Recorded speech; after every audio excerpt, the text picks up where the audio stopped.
অফিডিয়ান পর্ব সংখ্যা 2 লেখনীতে আমিনা।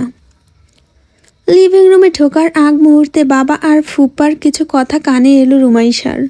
ফুপ্পা থেমে থেমে বলছেন, দেখ শামসুল, ছেলে আমার আজও অপরাধ বোধে ভোগে। ওই ঘটনার পর থেকে ও নিজেকে সবার থেকে গুটিয়ে নিয়েছে। দেশে আসার পর থেকে ও চিলেকোঠার রুমে থাকে, নিচেও আসে না। ওর মা ওর 3 বেলার খাবার দিয়ে আসে, কিন্তু ওর মাও ওকে চোখের দেখা দেখেনি কতকাল তার হিসাব নেই।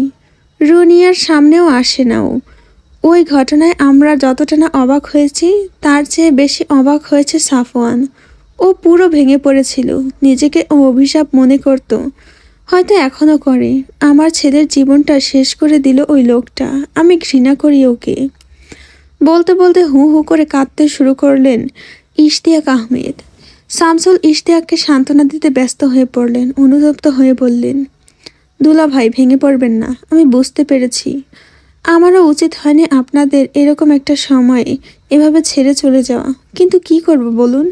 আমার মেয়ের ওই অবস্থা দেখার পর আমি আর কিছুই ভাবতে পারিনি। রুমাইশা এসব শুনছে আর মনে মনে ভাবছে, কি চলছে এখানে? সাফওয়ান ভাইয়া কারোর সাথে কথা বলে না কেন? এই জন্যই কি সাফিন বলছিল যে ভাইয়া থাকা আর না থাকা সমান? আর ফুপ্পার কার কথা বলছেন? কাকে ঘৃণা করেন উনি? এইসব প্রশ্ন রুমাইশার মাথায় ঘুরপাক খেতে লাগলো। এমন সময় রুনিয়া পেছন থেকে বলে উঠলেন, কি রে, বাহিরে দাঁড়িয়ে আছিস কেন? ভেতরে যা। রুমাইশা থতমত খেয়ে বলল, হ্যাঁ ফুপ্পি, যাচ্ছি। ভেতরে ঢুকে রুমাইশা টি টেবিলের ওপর নাস্তার ট্রে রাখলো। রুনিয়া এসে বসলেন ইশতিয়াকের পাশে, আর রুমাইশা গিয়ে বসলো ওর বাবার পাশে। কি খবর ওদিকের? ভাবি কেমন আছে? রুনিয়া ট্রে থেকে খাবারের প্লেট শামসুলের দিকে বাড়িয়ে দিতে দিতে জিজ্ঞেস করলো। শামসুল প্লেট হাতে নিয়ে বললেন, খবর সব ভালো, তোর ভাবিও ভালো আছে আলহামদুলিল্লাহ। রুমির 2nd ইয়ারের পরীক্ষা শুরু হবে সামনের মাসে, তাই মেস দেখতে এসেছি।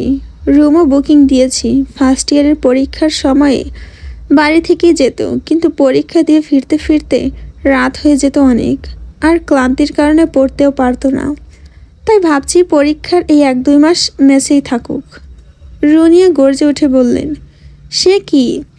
আমরা এখানে থাকতে রুমি মেসে থাকবে কেন? ওর কি মেসের খাবার খাওয়ার অভ্যাস আছে? ও তো পরদিনই অসুস্থ হয়ে যাবে।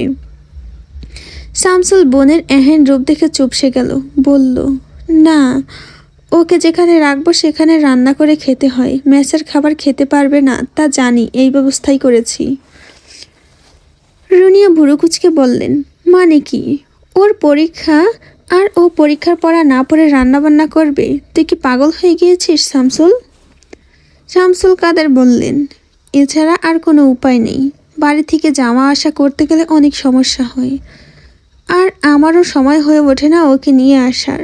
রাফসান বাড়িতে থাকলে না হয় ওকে বলে দিতাম, কিন্তু ওরও ভার্সিটিতে এক্সাম চলছে। রুনিয়া বললেন, রুমির যেই কয়দিন পরীক্ষা আছে ও আমার এখানেই থাকবে। এর বাইরে আমি কোনো কথা শুনতে চাই না। এত বছর পর মেয়েটা এসেছে, ওকে আমি কিছুদিন আমার কাছে রাখবো, আর এটাই ভালো সুযোগ। শামসুল ইতস্তত করে বললেন, কিন্তু আপা। রুনিয়া শামসুলের কথা শেষ হতে দিল না, তার আগেই বলে উঠলেন, কোনো কিন্তু ফিন্তু না।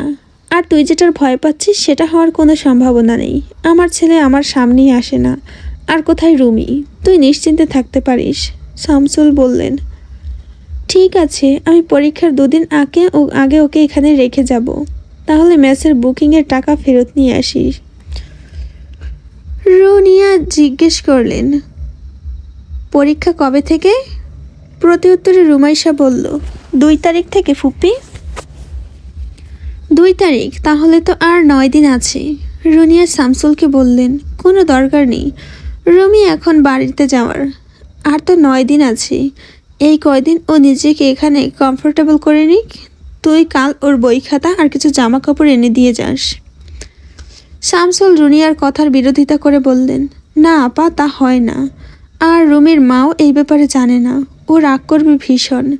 আর রুমি এত আগে এখানে থেকে কি করবে? কমফোর্টেবল 2 দিনের ভিতরে হয়ে যাবে, তুই চিন্তা করিস না। কিন্তু রুনিয়া মাতে নারাজ। বললেন, আমি ফোন করছি আয়শাকে, বলে দিচ্ছি যে রুমি আমাদের বাসায় থাকবে। আমি যতটুকু পারি বুঝিয়ে বলবো, আর বাকিটুকু তুই বাড়িতে গিয়ে বুঝাস। শামসুল তবুও দেনামনা করতে লাগলো। এমন সময় সাফিন এলো। রুমির পাশে বসতে বসতে বলল, এত শোরগোল হচ্ছে কোন বিষয়ে? রুনিয়া সাফিনকে বললেন পুরো ঘটনা। সাফিনের মুখে আনন্দের ঝিলিক দিয়ে উঠল।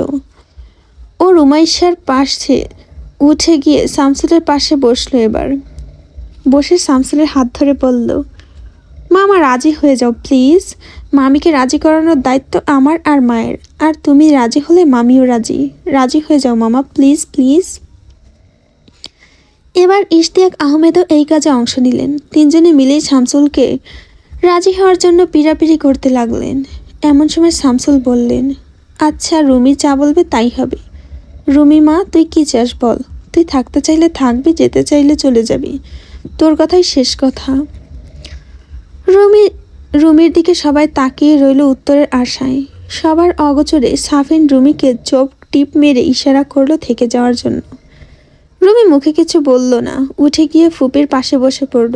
সবার মুখে ঝরঝরে হাসি ফুটে উঠল। সাফিন দুই হাত মুঠোবদ্ধি করে উপরে উঠিয়ে আবার নিচে নামিয়ে নিঃশব্দে বলে উঠল, ইয়েস। শামসুল কাদের বললেন, ঠিক আছে, মেয়ে যখন বলছে তখন আর কি করার। আমি কাল ওর জিনিসপত্র দিয়ে যাব, এখন আমি উঠি। অতপর রুমাইশার দিকে তাকিয়ে বললেন, সাবধানে থাকিস মা। আর রুনিয়াকে বলল, আমার মেয়েকে দেখে রাখিস, ওকে কিন্তু তোর ভরসায় রেখে যাচ্ছি। রুনিয়া শামসুলকে আশ্বস্ত করে বললেন, তুই কোনো চিন্তা করিস না, তোর মেয়ে আমার কাছে সেফ অ্যান্ড সাউন্ড থাকবে, তুই নিশ্চিন্তে থাকতে পারিস। শামসুল কাদের মেয়ের দিকে একবার তাকিয়ে গেটের দিকে এগোলেন বাড়িতে ফেরার জন্য। দোতলায় সাফওয়ানের রুমটা অনেকদিন ধরেই খালি পড়ে আছে। সাফওয়ান এখন চিলেকোঠার রুমে থাকে, তাই দোতলার খালি রুমটায় রুমাইশাকে গুছিয়ে দিলেন রুনিয়া। দেওয়ালের পাশ ঘেঁষে ঘুমানোর জন্য একটা বেড, তার সাথে দেওয়ালের পাশ ঘেঁষে একটা টেবিল চেয়ার, বিছানার শেষ প্রান্তে একটা ড্রেসিং টেবিল, আর পড়ার টেবিলের পাশে একটা ছোট্ট আলমিরা আপাতত এতটুকুই। রুমে রুমাইশার জন্য সুন্দর একটা পরিবেশ করে দিলেন রুনিয়া। রুমাইশা ডান পাশের রুমটা সাফিনের। রুনিয়া রুমাইশাকে অভয় দিয়ে বললেন, সাফিন অনেক রাত জেগে পড়ে, কিছু মাস পরে ওর ইন্টারমিডিয়েট ফাইনাল এক্সাম, তোর ভয় করবে না, আর ভয় পেলে আমাকে বা সাফিনকে ডাকিস, আমি নিচেই আছি, দরকার হলে ফোন দিস। আর সাফিনকে আমি বলে দিচ্ছি, তুই যতক্ষণ জেগে থাকবি ততক্ষণ যেন সাফিনও জেগে থাকে।